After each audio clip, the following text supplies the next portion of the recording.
के दिन मतलब कि आज 18 तारीख के दिन शिवरात्रि के दिन शिवरात्रि हम लोग कर दी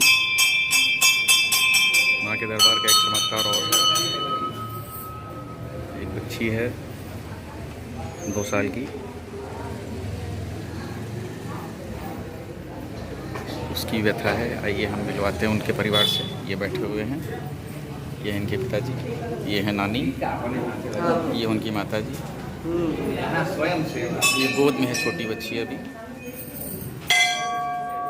आइए हम इनसे आपकी बात में बातचीत कराते हैं। ये है वो बच्ची। आइए इनके पिताजी से बात करते हैं। जय माता दी भैया। तो सबसे पहले तो आप अपना परिचय दीजिए कि आपका नाम, शुभ नाम क्या है? मेरा नाम सोमनाथ शर्मा है। और कहाँ के रहने वाले हैं? हम तो प्रेजेंट टाइम लखनऊ में हूँ, लेकिन मेरा होम टाउन है कलकत्ता। अच्छा, कलकत्ता में।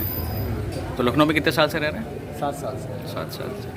8 साल से 7.5 साल हो गए। 7-8 समथिंग। तो आपको इस मंदिर के बारे में कैसे पता चला?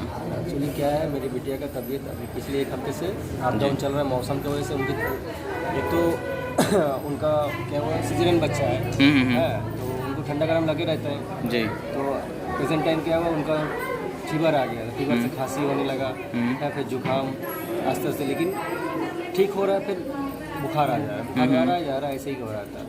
तो इन द टाइम हम लोग डॉक्टर के पास गए। डॉक्टर रवि पांडे के पास पहले हम लोग विजिट किए थे। अच्छा अच्छा। तो दवा उनका कुछ खिलाए, फिर हम लोग से किसी ने रिक्वायरमेंट किया कि आप उसमें चले जाइए, क्या नाम है उनका, आलमबाग, मानस शुक्ला, आलमबाग में जी। उनके पास सेमिक दवा देते हैं और कुछ नहीं है। फिर आज कल शाम को मेरी बिटिया ठीक थी, खेल रही थी थोड़ा बहुत है, लेकिन खांसी जकड़न बहुत था। उसके बाद आज रात और रात से उनका तबीयत ज़्यादा खराब हो गया। अच्छा। और सुबह मैंने उठ ही नहीं रहा है, मैंने उनको सुस्त नहीं। तो आज के दिन मतलब कि आज 18 तारीख के दिन शिवरात्रि के दिन शिवरात्रि के दिन क्या है, हम लोग बिटिया खेले जाएगी, मंदिर में जाएगी। हमारे पास में हम जहाँ रहते हैं वहाँ बड़ी मंडलेश्वर धाम मंदिर है जी। मंदिर जाएगी तो बच्चे खेलेगी तो ठीक हो जाएगी। खेलती रहती वहाँ नाचती रहती है।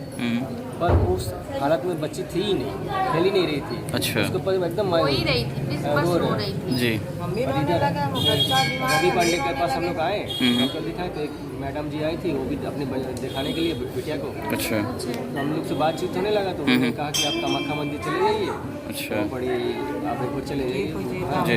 पंडित जी से मिल लीजिए। जी जी। हम लोग घर में। अच्छा, डॉक्टर के यहाँ से सीधे यहीं चले? बेटा बाबा ने भगवान करिए। डॉक्टर छोड़ो, पहले तो भगवान है। भगवान है, डॉक्टर है, अब पहले तो भगवान के पास है। जी जी, बिल्कुल सही। नहीं, अब तो बीमार कोई हो बेटा। सुबह बच्चे मेरे एकदम बातें नहीं कर रहे थे, उठने का मन नहीं था। उनकी दामाद की भी बहुत खराब है, देखो कैसी हो रही है। हम लोग सभी बीमार हो गए जी। मौसम के ऐसे ही उनके दौड़ भाग को लेके। दोपहर से थोड़ा बहुत मेरी बिटिया खेलने लगी, चलने लगी। अब आए हैं, बस एक थोड़ा खांसी सी है। माता रानी की कृपा है। हम तो कहते हैं जो भी परेशान हो, दुखी हो, यहाँ पर आए, बिल्कुल बिल्कुल बिल्कुल। प्रसाद चढ़ाए, आशीर्वाद कोई आए, कोई ऐसा बात कोई भी सबका ऐसी बड़ी चीज़ नहीं होती है। सबका कल्याण, जिसका हो, गरीब भी है, दुखी हो, सबका है। बिना पैसे के भी इलाज होती है, भगवान के पास सबका होना चाहिए। श्रद्धा सबसे बड़ी चीज़ है। श्रद्धा होना चाहिए। अगर आप विश्वास से आ रहे हैं तो आप जिस काम से आ रहे हैं वो काम आपका अवश्य होगा। हम लोग सुबह जैसे ही आए थे संग हम लोग सुना था कामाख्या माता का बस हम लोग पूछते भी आए। एक्चुअली इधर आए नहीं, आना जाना नहीं। अच्छा, तो लखनऊ में कहाँ रहते हैं? हम लोग ही आपका पीली कॉलेज। अच्छा, पीली कॉलेज जी। उधर ही रहते हैं। माता रानी की कृपा है, भगवान सब पर अपना आशीर्वाद रखे, सबको सबकी कष्ट दूर करे। जी जी, बिल्कुल बिल्कुल। 5.5-6 साल बाद हुई है शादी के। सब बताइए। एक्चुअली बच्चे मिसकैरेज हो गया, कुछ प्रॉब्लम। अच्छा अच्छा। तबीयत बेटा खराब है, रहा नहीं रहा। सही हो जाएगी, हमें विश्वास है माता रानी। चलिए, अब माता रानी का आशीर्वाद से आप मात्र दर्शन करने से, मंदिर में आने से ही आपको इतना लाभ हुआ है, तो बराबर आते रहिए। इसीलिए तो हम लोग चले आए, हम लोग रुके नहीं। प्रणाम करो। प्रणाम करो। ये देखिए बच्ची है, दोनों जाए अभी हंस रही है, खेल रही है। प्रणाम करो। प्रणाम कर लो। ले ले। हाँ, अब ऐसा करो, हाथ से करो। हाँ, जय माता दी, जय माता दी। जय